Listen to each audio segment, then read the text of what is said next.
Have you ever listened to your personalized time capsule playlist on Spotify? Because the internet apparently knows everything, Spotify knows what songs will possibly take us back in time. So today I tried it for the first time, and the song Wind Beneath My Wings by Bette Midler came on. And Spotify was spot on. Yeah, that song was totally a time capsule for me. It was on the radio constantly when I was a kid back in 1989. It was a #1 hit. And we had to listen to the radio. We didn't have any hyper-personalized music platforms at the time, so we just had to listen to whatever was on. So that song was on a lot.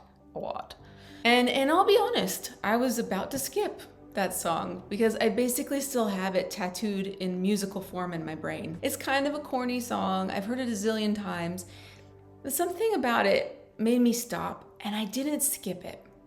I listened to the entire thing all the way to the end, and I was really focusing in on the lyrics. I realized that this time travel song for me was a perfect vehicle to talk about the upcoming new moon in Virgo on September 14th, 2023. Coming up, I'm going to tell you the 3 most important aspects that you need to know about this new moon to add some nuance, to add some understanding to it. But first, if you will indulge me, go back in time with me to 1988. The movie Beaches is a big hit, and it's a story about 2 women. They meet when they're little kids, Hillary and Cece. In this moment, they bond, and they create this friendship that lasts throughout their entire life. Now, Cece becomes a famous Broadway star, and she's obsessed with her career, and Hillary is a little less obsessed with her career. She takes an alternative route. Despite their many challenges, their life goes ups and downs and ups and downs. In the end, they realize that through everything, their love for each other and their underlying foundational sisterhood, their support for each other, was critical to their growth as individuals. Even when they were not getting along or when things were happening that weren't great, they were still linked together in this foundation. Then there's a sad ending. We don't need to talk about that because I'm not going to cry in this video, I swear. The Wind Beneath My Wings comes in at that moment, and the Wind Beneath My Wings is an aha moment for the character or the person that's singing it. It's an encapsulation of gratitude and appreciation. It's like, what? Wow, you really were something to me that was like propelling me this whole time. That's just that person in life that's really been there for you. And sometimes you don't realize it until further down the line. The power that's propelling the Virgo archetype, the fuel for it, so to speak, is a drive to be helpful, to make things better for somebody or something, to be service-oriented and supportive to others, to ultimately bring about this type of purification. That's an integrity that's critical. Virgo brings a lot of integrity. And it's not self-service, performance-based, attention-grabbing. That's not what the Virgo energy is about. It's very subtle. Does it want to be acknowledged? Yes. But why does it want to be acknowledged? For itself? No. For its provision, what is provided. It's a part in making things better to get to the higher ideal version of reality. Let's delve a little deeper into the lyrics of these songs so we can see, when we look at it, the perspective. Who's speaking? The speaker is the person that's realized they've been supported, and supported really well by someone else. So here's what they say. So I was the one with all the glory, and you were the one with all the strength. A beautiful face without a name for so long, a beautiful smile to hide the pain. What the speaker, the singer, this person, Cece, doesn't maybe understand about the person that she's talking about is that the wind giver may not necessarily want glory or fame. Not everybody wants that. In the next set of lyrics, though, she gets a closer understanding to possibly what that person who helped her wanted to hear. It might have appeared to go unnoticed, but I've got it all here in my heart. I want you to know I know the truth. Of course I know it. I would be nothing without you. Did you ever know that you are my hero? You're everything that I wished I could be. And I could fly higher than an eagle, for you are the wind beneath my wings. I am not going to get emotional about wind beneath my wings. Not gonna do it. I'm not. The speaker is acknowledging, perhaps for the first time ever, they're validating that support that the supporter has provided. Some genuine recognition that somebody's been dedicated to me, and that's probably the only thing the provider ever really wanted, just to be told that, I appreciate that. Thanks for helping me, or thanks for being there for me. Okay. This brings us a little further into that Virgo archetype of what is this Virgo stuff all about anyway? The concept of Virgo wholeness. Like, a lot of people think Virgo, the virgin, it's some chastity or about sexuality or sexual stuff.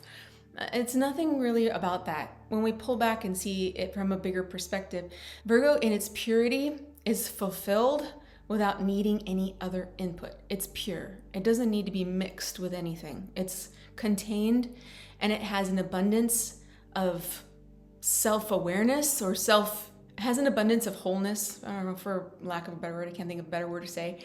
Because of this, it doesn't need anything else, and Virgo only can give at this point and be helpful and not really need anything in return much, right? If you have a lot of Virgo energy yourself, if you have the sun, the moon, Virgo rising, Virgo in an angular house, which is houses 1, 4, 7, or 10, I'm guessing you can relate to this a little bit. There's just so much satisfaction for people with a lot of Virgo energy to be helpful. So satisfying. Did I help you or bring an improvement into this situation? Did I make things better, hopefully? Any place that it's needed to bring to a higher level of pureness that we're looking for, perfection, closer to the ideal, and doing it efficiently. Yes. Okay, so here are the 3 aspects that I want you to know about. Number 1, the new moon is coming into a very supportive, energetic trine with the planet Uranus in Taurus. Now, Uranus is a rebellious planet, yes, but it's also the planet of authenticity. It's the planet of shaking up the status quo in order to make things more real. So this can open up a new perspective to your reframing of maybe that support, of wind beneath my wings support. Maybe you really haven't felt like you've been on that side of it, where you haven't been supported or felt like that people in your life have given you what you maybe needed to provide the wind beneath your wings. And you could be processing that right now. Along that same line, you could be accepting some reality of a situation and seeing the optimism of it, seeing it in a different light, that maybe somebody in your life was there for you, and it maybe wasn't the way that you wanted it. It wasn't the perfect way, but they were there for you the best that they could be. And a new appreciation could be coming through, or just coming over you now for seeing things with a different perspective, a new framework. Uranus could be bringing that. Okay. The second important thing to know is that this new moon is in an opposition to Neptune in Pisces. So that brings in a polarity to it, the Virgo Pisces polarity. And what it could be bringing is a contemplation that there could be more to the story that you're just starting to see. And that could be a point right now where you're finally ready to release some of the pain points that you have inside of you and move on about support, surrounding support, or giving support to others and not being appreciated. Letting that go as well. So there's a type of conflict when there's an opposition. The only way through opposition to a resolution is through self-reflection. Neptune coming in here could help us dissolve that ego that wants to hold on so tightly to our pain points. And that's not to say that your pain isn't valid. All I'm saying is that we can be the force of continuation of suffering for ourselves when we hold on to it so tightly, and it's only us suffering in the end. I speak from experience. You don't have to forget what happened to you, but releasing the emotional pain that goes along with that hurt to the great universal unparalleled love of the divine, which is represented by Neptune, is something you may want to think about as an intention for this new moon. Oppositions create some dynamic tension, pulling hard on each other. The criticism that's also typical of Virgo energy, self-criticism, on the other side of it is this portal to Neptune that's open in Pisces, where you can start to let that go. Just let it go over there. Robert Hand's book, Horoscope Symbols, is an excellent resource, and here's what he says about it. Neptune is probably the most difficult planetary energy to understand. Its nature eludes definition because it is associated with aspects of the universe that are unclear, illusory, delusory, ill-defined, or even imaginary. But Neptune can be understood in part by defining what it is not. It negates everything that Saturn stands for. If Saturn is reality, Neptune is unreality. If Saturn is an aspect of the ego, Neptune is the denial of the ego. If Saturn is our notion of time and an infinitely dimensioned universe, Neptune symbolizes the truth and divinity perceived by mystics.